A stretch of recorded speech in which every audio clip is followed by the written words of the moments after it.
नमस्कार दोस्तों, human resource management के लेक्चर 2 में आपका स्वागत है।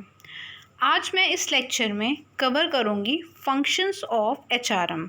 तो अगर फंक्शन ऑफ एचआरएम की हम बात करें तो उसमें 3 कोर मेन फंक्शंस हैं जिसके अंदर जो एक्टिविटीज़ हैं वो परफॉर्म होती है एचआरएम के फंक्शन के अंदर।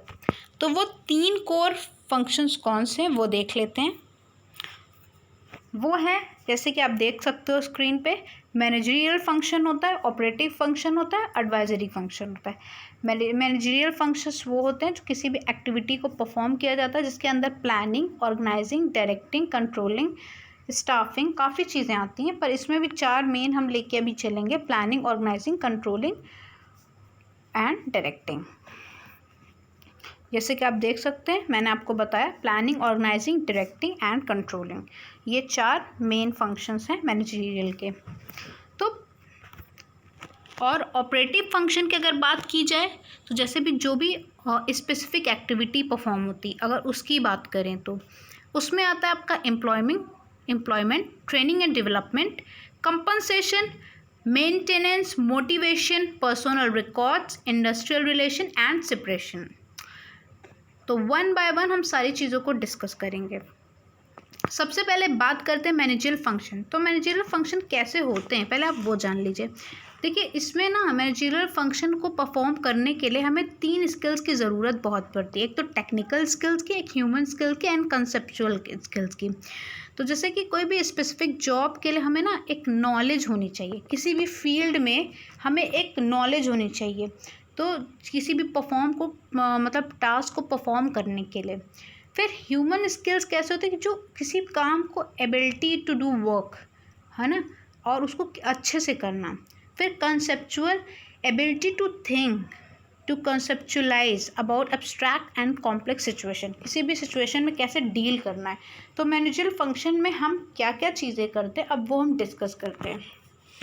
सबसे पहले बात करेंगे हम प्लानिंग की। तो जैसे कि आप लोग जानते होंगे कि planning is all pervasive and important function of HRM. It involves formulating the future course of action. It includes determining in advance the personal programs and changes required that would contribute to the achievement of organization goal. तो अभी हम जैसे कि देख सकते हैं कि HRM में कैसी प्लानिंग होती है, किस चीज़ को लेकर प्लानिंग होगी, आप सोच सकते हो। तो उसमें यही जो आपको दिखा रही हूँ मैं स्क्रीन पे, hiring, benefits, compensation, recruiting, evaluation, training, ये सारी चीज़ें हमारी प्लानिंग के अंदर आती है कि जो भी HR मैनेजर होगा वो किस तरह की प्लानिंग करेगा, या फिर ह्यूमन रिसोर्स मैनेजमेंट में किस तरह की प्लानिंग होगी। अब आप ये देख सकते हो पैराग्राफ, अगर आप कोई भी आंसर लिख रहे हो किसी भी एग्जामिनेशन में और आपको आता है कि आप प्लानिंग को डिस्क्राइब करो एज अ फंक्शन ऑफ ये HRM, तो आप कैसे सारी चीज़ों को लिखोगे, इस चीज़ के लिए मैं ये पैराग्राफ रीड कर रही हूँ आपके लिए। Planning in advance is the foremost function of a manager. It is necessary to determine the goals of the organization and lay down policies and procedure to reach the goals. Planning for HR involves filling vacancies, planning job requirement, job description, and determination of sources of recruitment. It is the process of personnel planning where supply and demand forecast for each job category made.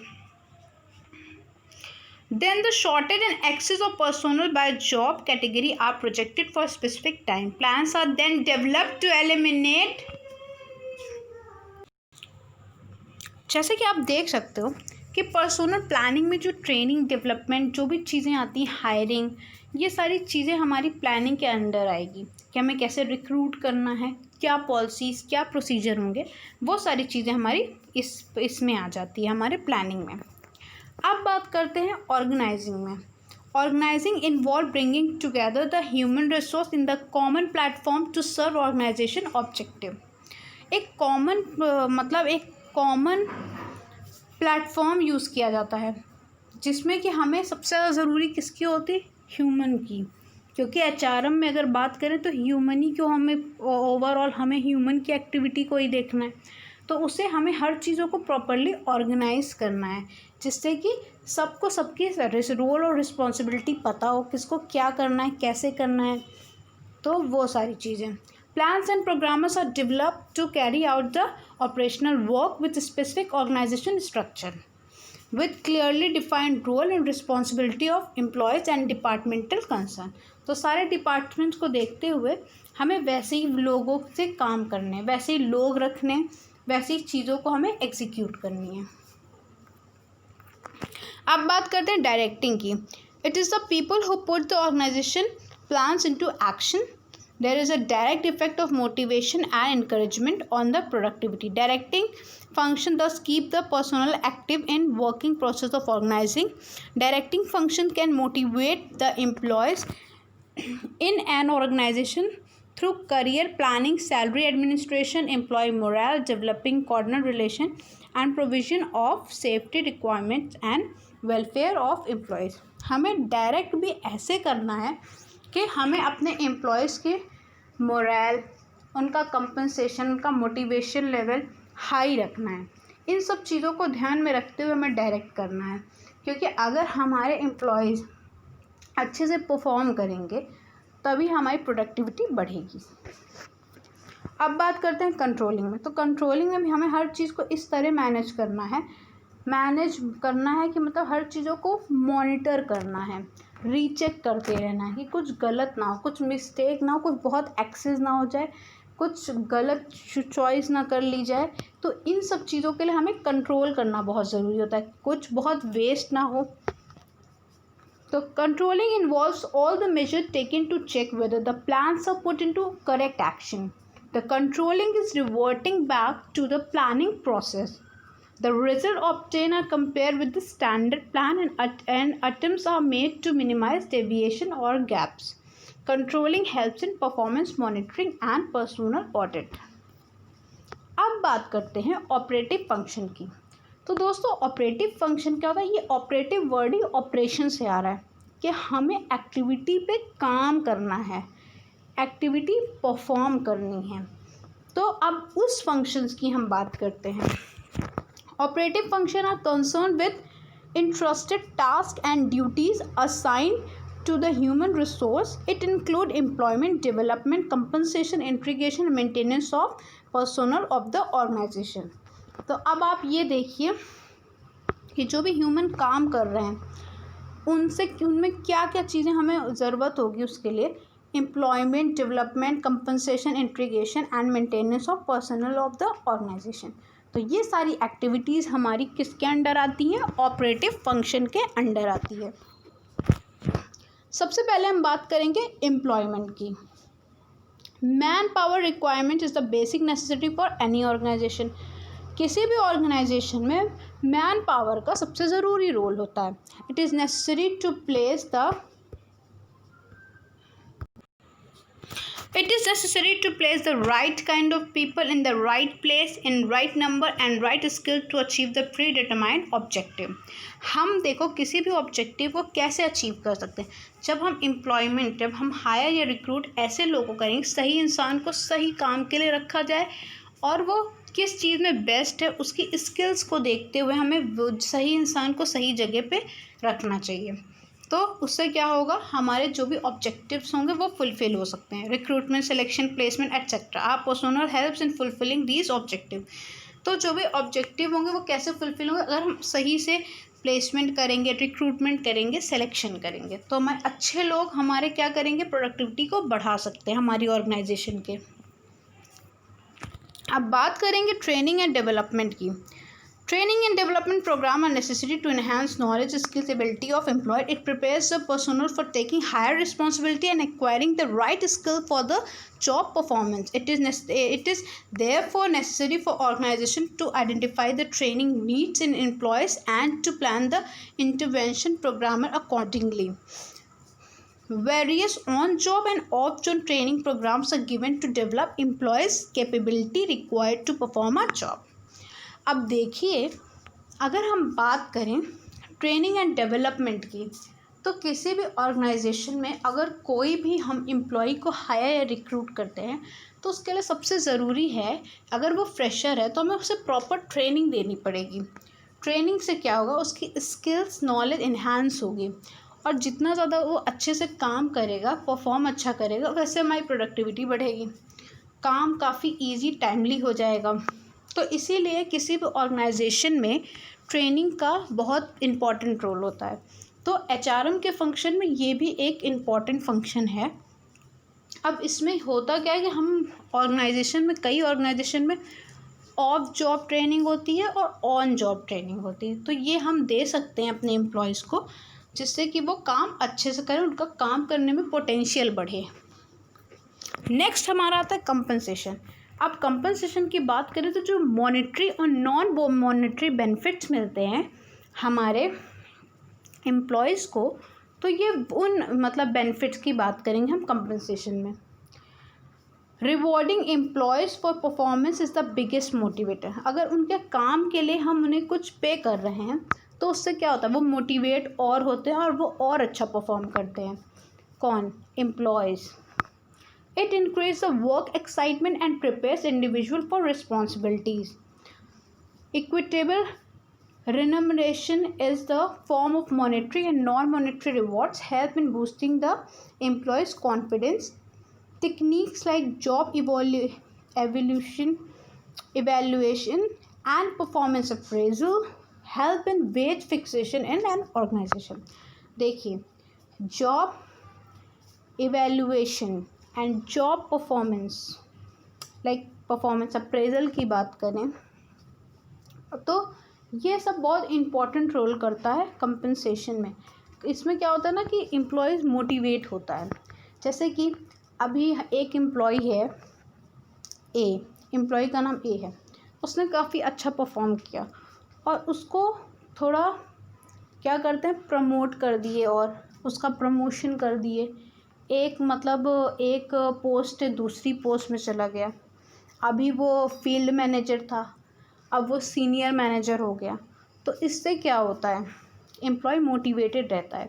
फिर कोई भी वो अगर task perform कर रहा है तो उसके लिए हम उसे क्या देते हैं, उसे रिवॉर्ड्स देते हैं। कोई टारगेट पूरा होता है तो उसके लिए हम उसे रिवॉर्ड्स दे देते हैं। तो ये सारी चीज़ें हमारी आ जाती हैं कंपनसेशन में। इसमें ऐसे इंसेंटिव्स भी दे दिया। तो जो भी बेनिफिट्स हम मॉनेटरी या नॉन मॉनेटरी बेनिफिट्स देंगे वो हमारे आते हैं कंपनसेशन के अंदर।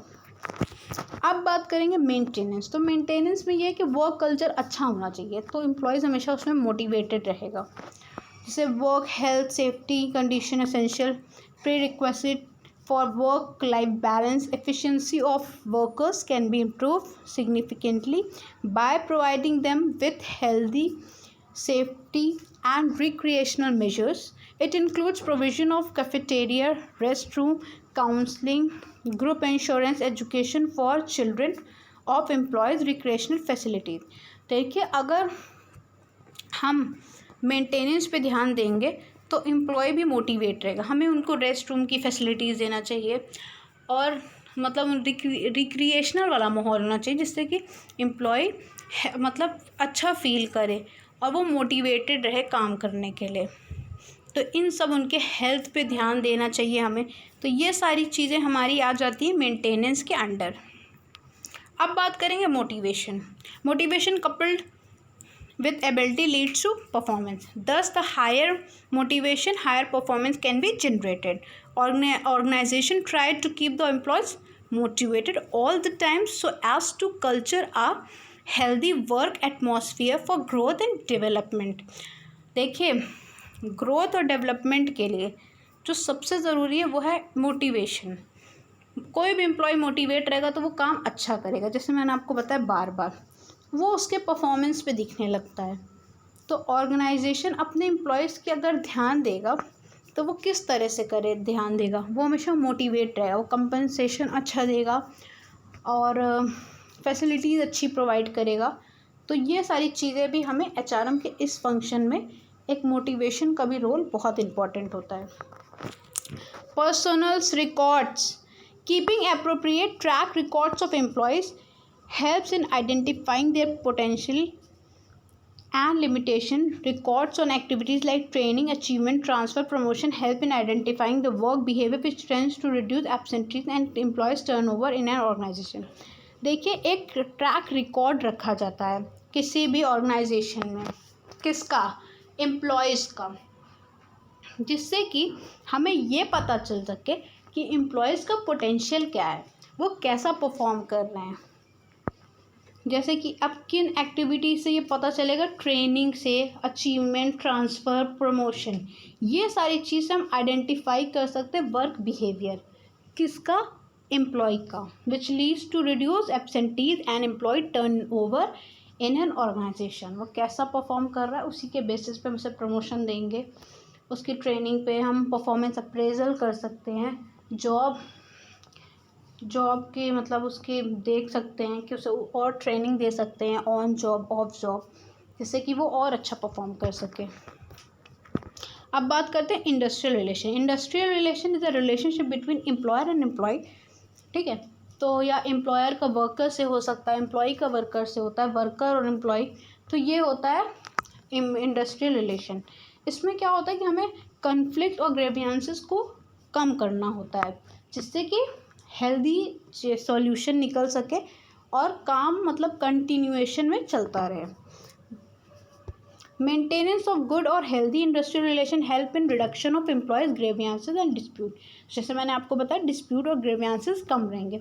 Brings in higher discipline and empowerment of trade union. It provide an in depth understanding of labour problem and practical solution to the top management of the organisation. Industrial relation से ये होगा कि जो भी problems होगी वो top management sort out कर देगा एक अच्छा सा सॉल्यूशन देके। तो इससे क्या होगा कि हेल्दी रिलेशन मेंटेन रहेगा, तो उससे क्या होगा, कोई भी टास्क अच्छे से परफॉर्म होगा, कोई भी एक्टिविटी अच्छे से परफॉर्म होगी और ऑर्गेनाइजेशन का प्रोडक्शन बढ़ेगा। अगर कन्फ्लिक्ट होगा तो प्रोडक्शन रुक जाएगा, काम धीरे से चलेगा, ट्रेड यूनियन बन जाती है, काफ़ी चीज़ें होती हैं। तो हमेशा इस बात का ध्यान रखना है कि इंडस्ट्रियल रिलेशन जो होता है वो बहुत इम्पॉर्टेंट रोल प्ले करता है ह्यूमन रिसोर्स मैनेजमेंट में। बात करते हैं अब सेपरेशन की। देखिए, अगर कोई भी एम्प्लॉय जो हमारे यहाँ काम किया है इतने दिन, तो हमें इन चीज़ों का भी ध्यान रखना है। अगर वो उतने दिन सर्विस दे के वो छोड़ता है तो उसके जो बेनिफिट्स होते हैं, जो भी उसके ड्यू बेनिफिट्स हो, वो सब उसे देने चाहिए, जिससे कि वो भी एक प्रॉस्पेरस लाइफ जी सके। अदरवाइज़ वो बहुत अनसेटिस्फाइड फील करेगा कि उसने इतनी अच्छी सर्विस दी, उसके बाद भी उसको नॉन मॉनेटरी बेनिफिट्स या मॉनेटरी बेनिफिट्स में कुछ मतलब कमी रह गई। It is concerned with providing appropriate benefits to the employees at the time to their retirement. Since organization sustainability is perennial and employees working in it have certain limited role to perform during their service period, it's become essential to provide them with due benefits so that they can live in prosperity after they leave the organization.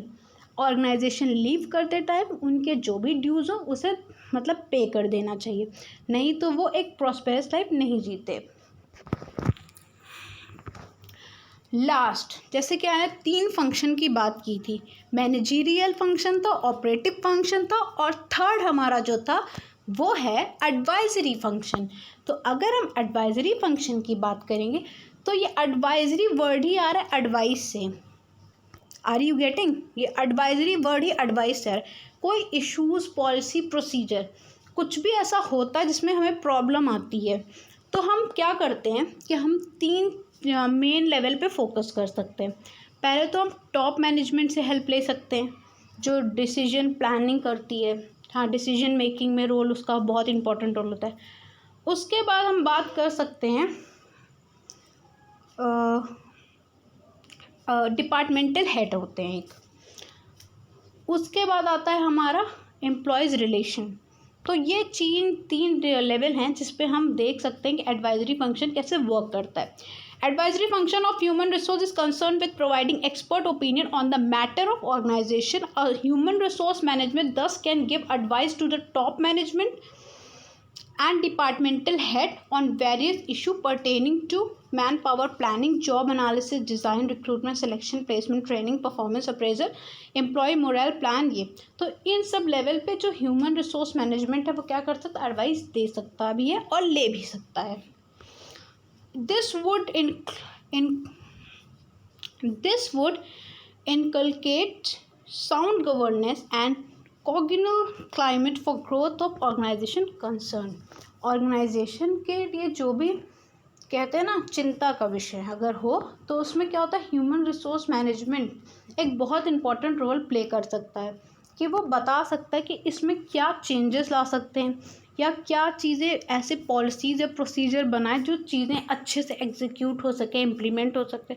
तो ये सारी चीज़ें किसके through हो सकती है, top management, departmental head से या एम्प्लॉयज़ से हो सकता है, एम्प्लॉय के रिलेशनशिप में।